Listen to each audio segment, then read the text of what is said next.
સૌરાષ્ટ્ર અને કાઠિયાવાડની નસલ હવે બહારના રાજ્યોમાં ખૂબ જ પ્રખ્યાત બની છે.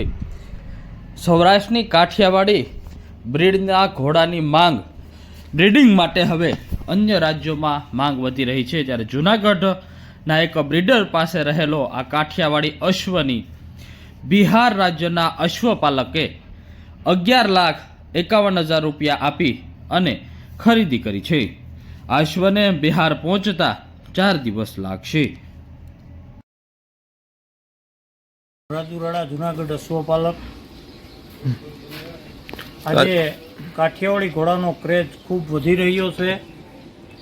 જેમ કે મેં હમણાં જ એક બિહારની અંદર ખૂબ સારો સ્ટેલિયન પૃથ્વીરાજ સારી પેડેગરીનો મેં આપેલો છે.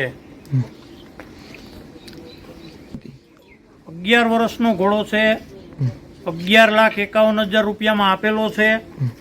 પ્યોરિટી છે તેની, સારી બ્લડ લાઇનનો ઘોડો છે. અન્ય રાજ્યોમાં કાઠિયાવાડી ઘોડાની માંગની શું કારણ? હવે ધીરે ધીરે થતા કાઠિયાવાડી ઘોડાનો ક્રેઝ આવતો જાય છે. જેમ કે એન્ડ્યુલસની અંદર 20 કિલોમીટરથી લઈ અને 100 કિલોમીટરની અંદર પ્રતિયોગિતા જીતી રહ્યા છે કાઠિયાવાડી ઘોડા.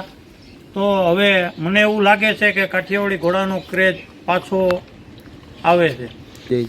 અહીંયા જે પેલા જેવા કોઈ અશ્વપાલકો છે નહીં. બીજા નંબરની અંદર કે બીજા રાજ્યોની અંદર કાઠિયાવાડી પ્રજાતિની ખૂબ સારી રીતના સાળ સંભાળ રાખવામાં આવે છે અને બ્રીડ ઉપર વધારે પડતું કામ કરવામાં આવે છે.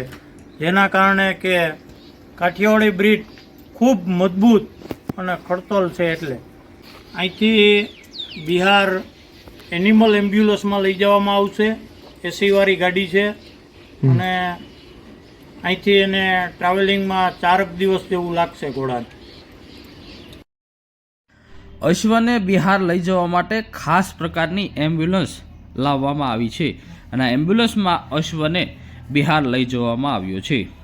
બિહારના પટના વિસ્તારમાં રહેતા અશ્વપાલકે 11,51,000 રૂપિયા આપી અને જૂનાગઢના આ અશ્વની ખરીદી કરી છે. કાઠિયાવાડી નસલ એ યુદ્ધમાં ખૂબ જ વપરાતી હતી. ત્યારબાદ હાલના સમયે કાઠિયાવાડી નસલનો પોલીસ લાઇનમાં ઉપયોગ કરવામાં આવે છે.